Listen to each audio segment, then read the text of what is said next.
नगरोटा आतंकी साजिश पर बहुत बड़ी खबर इस वक्त आ रही है। न्यूज 18 के शैलेंद्र वांगू की खबर है कि नगरोटा में हुई मुठभेड़ में मारे गए पाकिस्तानी आतंकी कश्मीर चुनाव से पहले राजनीतिक नेताओं को निशाना बनाने के इरादे से भारतीय सीमा में दाखिल हुए थे। और खबर यह भी है कि चुनाव के दौरान कश्मीर को दहलाने की यह साजिश पाकिस्तान की खुफिया एजेंसी ISI ने तैयार की थी। और इस आतंकी हमले की साजिश पिछले दिनों पाकिस्तान के बहावलपुर में ISI और जैश के आतंकियों में हुई बैठक के बीच तैयार की गई थी। और ये इस वक्त की एक बेहद अहम और बड़ी खबर है। शैलेंद्र वांगू की इस खबर के मुताबिक जम्मू कश्मीर के चुनाव में दहशत पैदा करने के लिए एक बड़ी साजिश को अंजाम दिया जा रहा था। शैलेंद्र वांगू इस वक्त हमसे सीधे जुड़ रहे हैं। शैलेंद्र, जो अब जानकारी मिल पा रही है उसके मुताबिक किस तरह की और योजना पाकिस्तान में बैठकर बनाई गई थी? देखिए, इसमें सबसे अहम बात यह है कि जो ये तैयारी की गई थी, ये सीमा पार इसकी प्लानिंग की गई थी कि किस तरह से कश्मीर में होने वाले DDC चुनाव को निशाना बनाया जाए और चुनाव से पहले जो भी वहां पर राजनेता है उन पर बड़ा हमला किया जाए। ऐसा हमला किया जाए जो 26/11 मुंबई हमलों की याद दिला दे। आपको बता दें, जो फैक्ट्स सामने आ रहे हैं हमारे सूत्रों के हवाले से, उसमें यह साफ हो गया है कि इस आतंकी हमले के पीछे जैश का ही हाथ है। इसके 3 मुख्य प्रमाण हैं। पहला ये कि जो घुसपैठ हुई थी वो रात के अंधेरे में हुई थी, जो कि जैश का सिग्नेचर है। दूसरी अहम बात कि एक AK-47 राइफल जो मिली है उसके ऊपर JEM यानी जैश ए मोहम्मद लिखा हुआ है। और तीसरी और सबसे महत्वपूर्ण बात कि जो पुलवामा में धमाका हुआ था, जो पुलवामा में आतंकी हमला हुआ था, उसमें जो RDX यूज़ हुआ है, उसमें जो विस्फोटक यूज़ हुआ है, कुछ वैसा ही विस्फोटक यहाँ नगरोटा से भी रिकवर हुआ है 7.5 किलो का। तो जाहिर तौर पर जैश का क्लियर सिग्नेचर इसके ऊपर है। और दूसरी अहम बात यह है कि ये आतंकी हमला कश्मीर में चुनाव से पहले कराया जा रहा था। एक और अहम बात यह भी, जो रिकवरीज हुई है उनके पास से कुछ दवाइयाँ बरामद हुई हैं, पेन किलर्स बरामद हुए हैं जो पाकिस्तान मेड है। और माना यह जा रहा है कि इस तरह की तैयारी थी कि अगर वो जख्मी भी हो जाते किसी आतंकी हमले के दौरान तो आखिरी सांस तक भी वो लड़ने के लिए तैयारी कर आए थे। तो जाहिर तौर पर एक बहुत बड़ा हमला जो भारत ने फिलहाल अवॉइड कर दिया है। भारतीय जो फोर्सेस हैं उन्होंने एक बड़े हमले को होने से रोक दिया। तो जो बड़ी खबर आप दे रहे हैं कि कई नेता भी इन आतंकियों के निशाने पर थे। अनुराग ढांडा हमारे सहयोगी लगातार हमारे साथ बने हुए हैं। अनुराग, ऐसे में कि अगर नेताओं को निशाना बनाने की भी इनकी तैयारी थी, जो सबूत अब मिले हैं, उसके बाद किस तरह के कदम भारत की ओर से उठाए जा सकते हैं?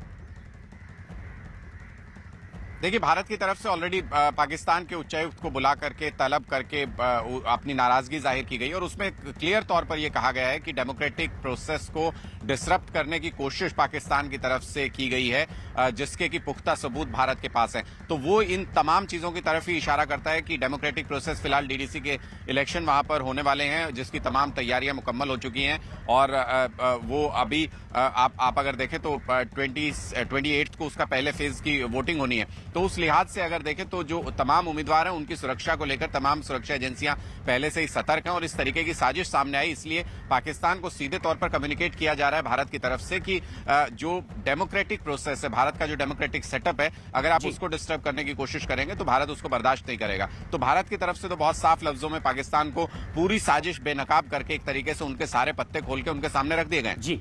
और साफ साफ चेतावनी भी अब पाकिस्तान को दे दी गई है, क्योंकि जम्मू के पास नगरोटा में एक दिन पहले हुई मुठभेड़ में मारे गए आतंकियों को पाकिस्तान से सीधे सीधे दिशा निर्देश मिल रहे थे। और यह जानकारी तब पता चली है जब सुरक्षा बल के जवानों के हाथ इन आतंकियों के फोन लगे हैं, जिसमें पाकिस्तान से कई SMS भेजे गए और पल पल की जानकारी भी उनसे ली जा रही थी। ये चारों आतंकी कहां पहुंचे हैं, इसके बारे में SMS करके उनसे लगातार पूछा जा रहा था। और खबर तो यह भी है कि पाकिस्तान में बैठे जैश ए मोहम्मद के आतंकी रूफ असगर की तरफ से ये दिशा निर्देश इन आतंकियों को दिए जा रहे थे। शैलेंद्र वांगू लगातार हमारे साथ बने हुए हैं। शैलेंद्र, अगर इस तरह की जानकारी मिल रही है कि वो पाकिस्तान में बैठे हैंडलर के लगातार संपर्क में थे और फोन के जरिए जो जानकारी मिल पा रही है, वो कितने बड़े सबूत माने जा सकते हैं इसमें, और किस तरह के इरादे इससे पता चले? देखिए, जाहिर तौर पर यह बहुत बड़ा सबूत है और ये याद दिलाता है 26/11 मुंबई हमलों की, कि जब 10 आतंकी मुंबई में जिन्होंने आतंक मचाया हुआ था और कई जगह हमले किए गए थे एक साथ, तो उनको भी कहीं ना कहीं लगातार उनके हैंडलर मैसेज कर रहे थे, उनको बता रहे थे कि कैसे कहाँ उनको अटैक करना है। कुछ वैसे ही मैसेजेस इस बार भी देखने को मिले हैं। हालांकि मुंबई हमला लश्कर ने किया था, लेकिन यहाँ पर जैश के जो सरगना है, जैश के जो हैंडलर्स हैं, वो लगातार संपर्क में बने हुए थे इन आतंकियों के। और जो इसकी पूरी साजिश की जो शुरुआत है वो बहावलपुर में एक हुई मीटिंग में हुई थी, जिसमें ISI और जो जैश के आतंकी है वो उसमें शामिल हुए थे। उसके बाद ये तय किया गया था कि इस तरह के हमले को अंजाम दिया जाना चाहिए। तो ये पूरी साजिश पाकिस्तान में बैठकर तैयार हुई। फिलहाल अनुराग और शैलन, आपका बहुत बहुत शुक्रिया।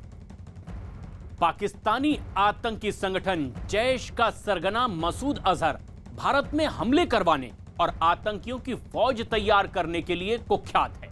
नगरोटा में उसके जिन आतंकियों की मौत की नींद सुलाया गया है, उनके पास से कराची में बनी दवाइयां, पिस्तौल, AK-47 राइफल, RDX भी बरामद हुआ है। इससे पता चलता है कि इस बार मसूद का मंसूबा पहले से कहीं ज्यादा खौफनाक था। हालांकि सुरक्षा बल को मसूद की इस साजिश के बारे में पहले से ही पता लग गया।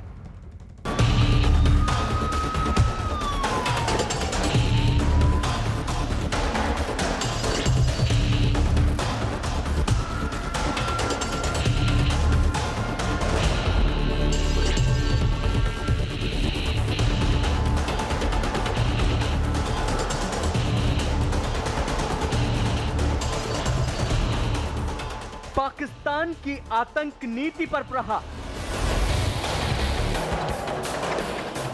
पाकिस्तान में बैठे आतंकी लगातार भारत को निशाना बनाने की कोशिश कर रहे हैं। भारत में आतंकी वारदात को अंजाम देकर ये खौफ का माहौल तैयार करना चाहते हैं। पाकिस्तान सेना और ISI के इशारे पर आतंकी तंजीमें घाटी में खून की होली खेलना चाहती है। यही वजह है कि पिछले कुछ दिनों से लगातार पाकिस्तानी सेना सीज फायर का उल्लंघन कर रही है। पाकिस्तानी सेना बिना किसी उकसावे के बॉर्डर पर गोलाबारी कर रही है। सेना की चौकियों के साथ लोगों के घरों को निशाना बनाकर गोले दागे जा रहे हैं, ताकि गोलाबारी की आड़ में आतंकियों को भारत में दाखिल कराया जा सके। नगरोटा एनकाउंटर में मारे गए आतंकी भी इसी तरह भारत में दाखिल हुए थे। दरअसल भारतीय सेना के मजबूत एंटी इन्फिल्ट्रेशन ग्रिड के चलते पाकिस्तान आतंकियों की घुसपैठ नहीं करवा पा रहा है। इसी के चलते हथियारों की खेप भी सीमा के इस पार आतंकियों तक पहुंचाने में पाकिस्तान को खासी मुश्किलों का सामना करना पड़ रहा है। दरअसल ISI ने पहले ही तमाम आतंकी संगठनों को ये अल्टीमेटम दे दिया है कि बर्फबारी से पहले किसी भी तरह से हथियारों के साथ आतंकियों की घुसपैठ कराई जाए, क्योंकि बर्फबारी शुरू होने के बाद आतंकियों की घुसपैठ कराना लगभग नामुमकिन हो जाता है। भारतीय सेना को इस बात का बखूबी इल्म है कि पाकिस्तान अपने पालतू आतंकियों को भारत में किसी भी कीमत पर दाखिल कराना चाहता है। लिहाजा सेना ने चौतरफा घेराबंदी कर रखी है। सीमा पर मुस्तैदी के साथ खुफिया एजेंसियां पूरी तरह अलर्ट हैं। स्थानीय पुलिस की मदद से सेना आतंकियों की हर मूवमेंट की जानकारी रखे हुए है। यही नहीं, जिस तरह नगरोटा में आतंकियों की साजिश को नाकाम किया गया, उसी तरह आतंकियों को चुन चुन कर मौत के घाट उतारने का मिशन भी जारी है। आपको बता दें, ऑपरेशन ऑल आउट के तहत इस साल अब तक 211 आतंकियों को ढेर किया जा चुका है, जबकि पाकिस्तान ने आतंकियों की घुसपैठ कराने के लिए इस साल अब तक 4137 बार सीज फायर का उल्लंघन किया है। पिछले कुछ दिन से पाकिस्तान बहुत ट्राई कर रहा है इन्फिल्ट्रेशन कराने के लिए, और इलेक्शन जो होने वाला है जिसकी तैयारी चल रही है ऑलरेडी, डिस्टर्ब करने के लिए। इस कॉन्टेस्ट में जम्मू पुलिस और सिक्योरिटी फोर्स ने मिलकर बहुत सारा काम वहाँ पर किया है। चारों जो पाकिस्तानी को न्यूट्रलाइज कर दिया गया। इलेक्शन पूरी हम लोग तैयारी कर रहे हैं। JNK पुलिस सिक्योरिटी फोर्स के साथ पूरी तैयार है। हम लोग कैंडिडेट को सिक्योरिटी प्रोवाइड कर रहे हैं। कल से कैंडिडेट लोग अपने फील्ड में जाके कैंपेनिंग करना शुरू कर दिया है। कोई डरने की बात नहीं है। जम्मू कश्मीर में 28 दिसंबर से 8 चरणों में जिला विकास परिषद के चुनाव होने हैं, लेकिन पाकिस्तान आतंकियों के बूते इन चुनावों में खलल डालना चाहता है। यही वजह है कि उसने सांबा से आतंकियों की घुसपैठ कराई और उन्हें हथियारों के साथ घाटी की ओर भेजा। हालांकि उसकी ये चाल नाकाम हो गई, लेकिन खुफिया एजेंसियों को मिली जानकारी के मुताबिक LOC के पास अब भी 250 से 300 आतंकी भारत में घुसपैठ के लिए तैयार हैं। इन आतंकियों को बड़ा हमला करने के लिए प्रशिक्षित किया गया है। जैश, लश्कर और हिज्ब से जुड़े ये आतंकी आत्मघाती हमले करने के लिए भी ट्रेन किए गए हैं, लेकिन POK में मौजूद आतंकी कैंपों और वहां से हो रही हर हलचल की जानकारी भारतीय सेना को है। सेना घुसपैठ की किसी भी कोशिश को नाकाम करने के लिए हाई अलर्ट पर है। हर एक बार हर एक सीनियर अफसर ने बता चुके आप लोगों को बीएसएफ साइड से, आर्मी के साइड से कि लगभग 200 से 250 मिलिटेंट तैयार आने के लिए, लेकिन इसलिए सिक्योरिटी फोर्स पूरे मुस्तैद है। आप देखे होंगे पिछले बार जब LOC पे फायरिंग हुई थी और प्रयास यही था पाकिस्तान का कि इन्फिल्ट्रेट कराने के लिए, लेकिन हमारी सिक्योरिटी फोर्स आर्मी पूरी तैयार है उसको न्यूट्रलाइज करने के लिए। पाकिस्तान का बहावलपुर आतंकी संगठन जैश ए मोहम्मद का गढ़ है, लिहाजा पाकिस्तान के आतंकी संगठन पंजाब और जम्मू की अंतर्राष्ट्रीय सीमा से ज्यादा घुसपैठ करने की फिराक में है। लेकिन भारतीय सेना मुस्तैद है और आतंकियों को जहन्नुम पहुंचाने के ब्लूप्रिंट पर काम कर रही है। आपको बता दें कि नगरोटा के बंटोल प्लाजा पर इसी साल 30 जनवरी को 3 आतंकियों को सुरक्षा बलों ने मार गिराया था। 28 अगस्त 2020 को बीएसएफ ने सांबा इलाके में पाकिस्तान की घुसपैठ के लिए बनाए गए टनल का पर्दाफाश किया था। 8 सितंबर 2020 को बंटोल प्लाजा से ही हथियारों का जखीरा बरामद हुआ था, जबकि 23 सितंबर को भी कुछ हथियार बरामद किए गए थे। हमारे सुरक्षा बल सतर्क हैं और पूरी हिम्मत के साथ काम कर रहे हैं। जम्मू कश्मीर में मिलिटेंसी के खिलाफ एक बेहतरीन काम हो रहा है, चाहे वो बीएसएफ हो, जम्मू कश्मीर पुलिस हो, हमारी आर्मी हो। जो भी मिलिटेंट यहाँ पर घुसपैठ करके आते हैं उनको जल्द ही मार गिराया जाता है। आज जो नगरोटा में हुआ वो इसका एक उदाहरण है। सुबह 4 बजे जो मुझे जानकारी मिली कि यहाँ पर इनकाउंटर चल रहा है और सभी 4 मिलिटेंट से यहाँ पर मार गिराए हैं। मैं सुरक्षा बलों को सलाम करता हूँ। जम्मू कश्मीर में पहली बार डीडीसी के चुनाव हो रहे हैं। वोटिंग 28 नवंबर से 19 दिसंबर तक होगी। 22 दिसंबर को नतीजों का ऐलान किया जाएगा, लेकिन पाकिस्तान परस्त आतंकी इन चुनावों में बाधा डालना चाहते हैं। यही वजह है कि पाकिस्तान की सेना और ISI ने मसूद अजहर को इस दौरान हमले करने का हुक्म दिया है। तो सूत्रों से मिली जानकारी के मुताबिक मसूद अजहर ने हमलों की जिम्मेदारी अपने भाई रऊफ लाला को सौंपी है। रऊफ कुछ दिनों से जम्मू के सांबा और हीरानगर सेक्टर के उस पार पाकिस्तान के शकरगढ़ इलाके में देखा गया था। वो इसी साल 31 जनवरी को आतंकियों की घुसपैठ कराने और मुठभेड़ के पीछे का मास्टरमाइंड था। तब भी सुरक्षा बलों ने आतंकियों को बंटोल प्लाजा के पास घेर कर मार गिराया था। सुरक्षा बल पूरी तरह से अलर्ट हैं, जिसका नजारा सिर्फ नगरोटा में ही नहीं बल्कि पुलवामा में भी नजर आया। यहाँ भी आतंकियों की खबर मिलने पर पुलिस और सुरक्षा बल के जवानों ने ऑपरेशन चलाया। हालांकि इस ऑपरेशन में बाधा डालने के लिए कुछ स्थानीय लोग सड़क पर उतर आए और रास्ता बंद करने की कोशिश की। इन लोगों ने सुरक्षा बल पर पत्थर भी बरसाए। 2-3 साइड से पत्थरबाजी हुई यहाँ पे, और ये जो रोड है ये मेन रोड पुलवामा का है और यहाँ से ही सुरक्षा बल आते हैं, चाहे वो आर्मी हो, पुलिस हो या CRPF हो, उनकी गाड़ियाँ चलती हैं और यहाँ पे बाधा डालने की कोशिश की गई। मेन रोड पे पत्थर फेंके गए और वहाँ पे ब्लॉक भी कर दिया गया रोड को, और हालांकि अभी इस वक्त रोड खोल दिया गया। पाकिस्तान की आतंक निरोधी अदालत ने टेरर फंडिंग के मामले में मुंबई बम धमाकों के मास्टरमाइंड और कुख्यात आतंकी संगठन लश्कर-ए-तैयबा और जमात-उद-दावा के सरगना हाफिज मोहम्मद सईद को 10.5 साल की सजा सुनाई है। कोर्ट ने जफर इकबाल और याह्या मुजाहिद को 10-10 साल की सजा सुनाई है, जबकि अब्दुल रहमान मक्की को 6 महीने की सजा सुनाई है। अदालत ने यह भी आदेश दिया कि हाफिज की संपत्तियों को जब्त कर लिया जाए, लेकिन यह तो सिर्फ पाकिस्तान का ढोंग है, क्योंकि एक तरफ तो वो कार्रवाई का स्वांग रचता है और दूसरी तरफ मसूद अजहर जैसे आतंकियों के जरिए भारत को दहलाने की कोशिश करता है। लिहाजा अब भारत आतंकिस्तान पर आखिरी प्रहार की ओर तेजी से बढ़ रहा है।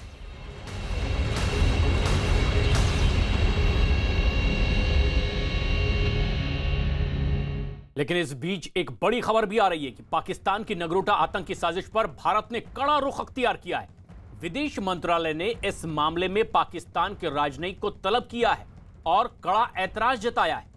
भारत ने 2 टूक कह दिया है कि पाकिस्तान आतंकी संगठनों को मदद देना बंद करें। नगरोटा में हुई मुठभेड़ में पाकिस्तानी आतंकी संगठन जैश के 4 आतंकी मार गिराए गए थे और ऐसे में जबकि उनके मोबाइल फोन भी जब्त हुए, जिन्हें पाकिस्तान से लगातार संदेश मिल रहे थे, उनसे पूछा जा रहा था कि अब वो कहां तक पहुंच पाए हैं और कई और अहम खुलासे हुए हैं। तो वहीं केंद्रीय मंत्री वीके सिंह ने नगरोटा आतंकी साजिश का मकसद जम्मू कश्मीर में जल्द होने वाले चुनाव के दौरान दहशत पैदा करना बताया है। इस वक्त हमारे साथ मौजूद हैं जनरल वीके सिंह, उनसे बात करते हैं। सर, पाकिस्तान लगातार कोशिश कर रहा है, अब तो बर्फबारी भी हो गई है तो जाहिर सी बात है पासेस बंद हो गए हैं, ऊपर के इन्फिल्ट्रेशन कम होगा, लेकिन जो इंटरनली जो है वो डिस्टर्ब करने की कोशिश कर रहा है, जिस तरह नगरोटा में हम लोगों ने देखा, क्या अभी भी नेफोरियस डिज़ाइन जो है पाकिस्तान के दिमाग में अभी भी चल रहा है? पाकिस्तान 90 के दशक से बहुत सारी कोशिशें कर रहा है और हम हमेशा यही कहते हैं कि हम परोक्ष युद्ध का सामना कर रहे हैं। खासकर जब भी जम्मू और कश्मीर के अंदर चुनाव होते हैं, उसकी गतिविधियां तेज़ हो जाती हैं, आतंकवादी ज़्यादा आते हैं, दहशत फैलाने की कोशिश करते हैं, वोटर्स को डराने की कोशिश करते हैं। वो चाहते हैं कि ये चुनाव जो हैं सफल ना हो। डीडीसी के चुनाव होने वाले हैं, उसके अंदर दहशतगर्दी फैलाना, आतंक फैलाना, लोगों को परेशान करना, व्यवधान डालना, ये उनका मकसद था। पाकिस्तान की नापाक कोशिश एक बार फिर नाकाम हुई है। बावजूद इसके वो अपनी आदत से बाज नहीं आ रहा है और पाकिस्तान की गोलाबारी में ऐसे में भारत का एक जवान भी शहीद हो गया है। पाकिस्तान की फायरिंग में जम्मू कश्मीर के नौशेरा में भारतीय सेना का एक जवान शहीद हुआ है। भारतीय सेना की चौकियों पर पाकिस्तान की तरफ से मोर्टार दागे जा रहे थे। इधर खबर दिल्ली समेत देश के कई शहरों में कोरोना के केस बढ़ने पर राज्य सरकारें अब सख्ती दिखा रही है। दिल्ली में मास्क न पहनने और सोशल डिस्टेंसिंग का उल्लंघन करने पर लोगों पर 2000 रुपए का जुर्माना वसूला जा रहा है, चालान काटा जा रहा है। वहीं मुंबई में भी मास्क न लगाने वालों पर जुर्माना लगाया जा रहा है। मुंबई और ठाणे में स्कूल भी 31 दिसंबर तक बंद कर दिए गए हैं। गुजरात के अहमदाबाद में सोमवार तक कर्फ्यू लगाया गया है। मध्य प्रदेश के 5 शहरों में नाइट कर्फ्यू लगा दिया गया है। हालांकि गोवा के पणजी में 10वीं और 12वीं तक के स्कूल आज से खोल दिए गए। दिल्ली में कोरोना के केस बढ़ने के बाद नियमों में सख्ती बरती जा रही है। दिल्ली में कोरोना से जुड़े नियमों का उल्लंघन करने वालों पर 2000 रुपए का चालान भी काटा जा रहा है। दिल्ली में नियम तोड़ने पर गाजीपुर मंडी के पास में भी गाड़ी वालों का चालान काटा गया है। दिल्ली में पिछले कई दिनों से कोरोना के मामले तेजी से बढ़ते जा रहे हैं। दिल्ली के मुख्यमंत्री अरविंद केजरीवाल ने 2 दिनों पहले ही संकेत दे दिए थे कि बाजारों में बढ़ती भीड़ की वजह से कोरोना के मामले तेजी से बढ़ रहे हैं, जिसे लेकर अब सख्ती बरती जा सकती है। और इसी तरह से अब सख्ती बरती भी जा रही है और गाजीपुर मंडी के पास गाड़ियों को रोका जा रहा है और जो भी नियमों का उल्लंघन कर रहा है उनसे लगातार जुर्माना वसूला भी जा रहा है। मास्क न पहनने पर भी सख्ती बरती जा रही है। मास्क न पहनने पर अब दिल्ली में 2000 रुपए जुर्माना वसूला जा रहा है। क्वारंटीन के नियम तोड़ने पर भी जुर्माना वसूला जा रहा है। सोशल डिस्टेंसिंग का पालन करने की लगातार हिदायत भी दी जा रही है। तो वहीं कोरोना के केस बढ़ने पर उत्तराखंड के मुख्यमंत्री त्रिवेंद्र सिंह रावत ने दिल्ली की तुलना चीन से की है। त्रिवेंद्र रावत ने दिल्ली के केस बढ़ने पर हैरानी जताई। त्रिवेंद्र सिंह रावत ने कहा कि जिस तरह से चीन से पूरी दुनिया में कोरोना वायरस फैला, उसी तरह कोरोना दिल्ली से उत्तराखंड की तरफ बढ़ता जा रहा है। उन्होंने दिल्ली आने जाने वाले लोगों से विशेष सावधानी बरतने की भी बात कही है। उत्तराखंड के मुख्यमंत्री के इस बयान के बाद दिल्ली के उप मुख्यमंत्री मनीष सिसोदिया ने भी पलटवार करने में देर नहीं लगाई। प्रदेशवासियों से कहना चाहता हूं और विशेषकर दिल्ली से जो लोग आ रहे हैं, दिल्ली इस समय जैसे चाइना से कोरोना वायरस दुनिया में गया, ऐसे ही दिल्ली से आज कोरोना पेशेंट, कोरोना वायरस आज उत्तराखंड की ओर बहुत तेजी से बढ़ रहा है। दिल्ली में जिस तरह के आंकड़े सामने आ रहे हैं वो बहुत चौंकाने वाले हैं। एक उत्तराखंड के सीएम ने जो कहा है उस पर भी एक रिएक्शन चाहेंगे। उन्होंने कहा कि चीन की तरह दिल्ली से वायरस फैला उत्तराखंड में, जैसे चीन से दुनिया भर में फैला। इस पर क्या कहेंगे? मुख्यमंत्री जी को मैं रिक्वेस्ट करूंगा कि उत्तराखंड में स्वास्थ्य सेवाएं बहुत बुरी हालत में हैं, उनकी ओर ध्यान दें। जितना समय वो इस बात पे लगा रहे हैं दिल्ली को दोष देने पे, उतना समय वो और उतनी ऊर्जा वो उसमें लगाएं कि उत्तराखंड के अस्पतालों में बेड बढ़ाएं, आईसीयू बढ़ाएं। सिर्फ दिल्ली उत्तराखंड नहीं बल्कि मध्य प्रदेश के भी कई शहरों में कोरोना मरीजों की संख्या तेजी से बढ़ रही है और इसके बाद मध्य प्रदेश सरकार ने रात में कर्फ्यू लगाने का फैसला किया है। भोपाल, इंदौर, ग्वालियर, रतलाम और विदिशा में रात को कर्फ्यू लगा दिया गया। इन शहरों में पिछले 7 दिनों से कोरोना मरीजों की संख्या तेजी से बढ़ रही है और इसके बाद यह फैसला लिया गया है, जिसकी शुरुआत आज रात 10 बजे से होगी और सुबह 10 बजे तक यहां कर्फ्यू जारी रहेगा। इस दौरान सामान लाने ले जाने वाले ट्रकों और फैक्ट्रियों में काम करने वाले कर्मचारियों को छूट मिलेगी। तो वहीं दूसरी ओर आज ही क्राइसिस मैनेजमेंट ग्रुप की बैठक भी होगी, जिसमें शादी और दूसरे कार्यक्रमों में शामिल होने वाले लोगों की संख्या पर भी फैसला लिया जाएगा। गुजरात में कई शहरों में नाइट कर्फ्यू के बीच प्रशासन ने कोरोना के टेस्ट पर भी जोर देना शुरू कर दिया है। अहमदाबाद में कर्फ्यू के बीच भोपाल इलाके में भी कोरोना टेस्ट के लिए नगर निगम की ओर से लगाए गए कैंप में लोगों की लंबी लंबी कतार देखी गई। वहीं सूरत में भी बाहर से आने वाले लोगों का कोरोना टेस्ट किया जा रहा है, जिसकी वजह से वहां भी लंबी कतारें लोगों की दिखाई दी है। उत्तर प्रदेश में भी कोरोना केस बढ़ने के बाद सरकार सख्ती दिखा रही है। वहां पर गाजियाबाद में मास्क न पहनने पर गाड़ी में बैठे एक शख्स पर 2000 रुपए का चालान काटा गया है। गाड़ी में बैठे शख्स ने बताया कि मास्क कुछ देर के लिए हटाया था, जिसके बाद उसका चालान काट दिया गया है। एक और कोरोना की रोकथाम के लिए गुजरात के कई शहरों में नाइट कर्फ्यू और अहमदाबाद में 58 घंटे का कर्फ्यू लगाया गया। तो वहीं बोटाद जिले में कोरोना के नियमों की अनदेखी की तस्वीर भी सामने आई है, जहां गड्ढा सीट पर विधानसभा उपचुनाव जीते बीजेपी विधायक के स्वागत समारोह में लोग कोरोना नियमों से बेपरवाह नजर आए। और यह सब तब हुआ जब इस कार्यक्रम में गुजरात सरकार के मंत्री गणपत वसावा भी खुद मौजूद थे। इधर दिल्ली में कोरोना नियमों की अनदेखी पर पुलिस ने सख्ती दिखानी भी शुरू कर दी है। दिल्ली पंजाब बॉर्डर पर भी इसका असर दिखाई दिया है, जहां पुलिस ने पहले तो पंजाब से आ रही बारात की एक कार को रोककर मास्क न लगाने के लिए दूल्हे और दूसरे लोगों का चालान काट दिया। और इसके बाद पुलिस ने एक बस की भी चेकिंग की और सोशल डिस्टेंसिंग के नियमों की अनदेखी करने के आरोप में 2000 रुपए का चालान उनका भी काट दिया गया।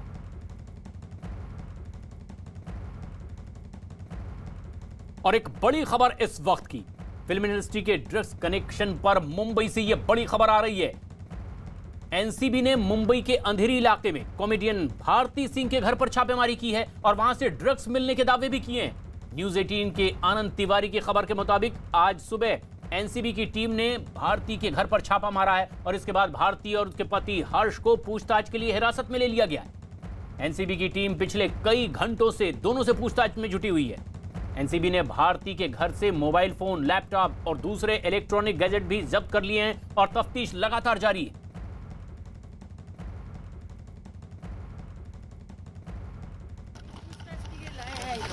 आपके पर आरोप लगे क्या? अरे नहीं यार, किसने आपको पूछते यहाँ पे लाए? भारती बताते हैं। तो आपके घर में जो बरामद है वो कहाँ से है फिर? Bharti.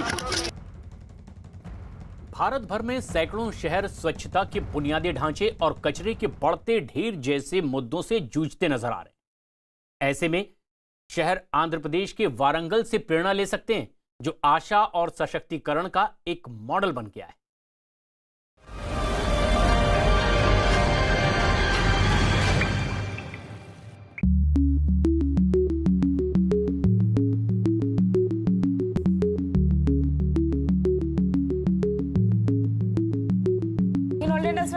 There were no bathrooms here. This is how we came up with a city sanitation model, a model that cuts across every aspect of sanitation value chain. The next step that Warangal did, and this is applicable for any city for that matter, is to identify locations where these facilities are needed, and that's where we need certain amount of research. We need to understand the footfall data, and that's what we did. We went through a completely different model vis-a-vis many other cities. We used to go for public-private partnership format. अपाहिज लोग रहते हैं, उनके लिए ramp डाला है और separate ladies के लिए एंट्रेंस है, सोप और हैंड वॉश, डस्टबिन और नैपकिन्स, ऐसा बहुत कुछ अच्छा सुविधा किया है। Now, anywhere we can go, there are bathrooms there. Having made available public toilets, the big challenge was to make individual household toilets available in a seamless way. Number that was initiated by the municipality earlier, but people are not aware of it. So what ASCII with the support of municipality has done is we have carried out a campaign on the number, so the citizen, any citizen doesn't have a toilet can make a call. Citizens have to build either septic tanks or leach pits. These containments have to be well designed in order to ensure that the containment do not cause pollution in the neighborhood. In one zone, a fecal sludge treatment plant is conceptualized, which is based on the biological treatment and leading to clean water as well as fertilizer production. The other plant, which is coming in the other half of the city, is based on biomethanation, which is treating both municipal solid waste as well as the fecal waste. And this biomethanation has a commercial value, and that's why the city chose to opt for public-private partnership.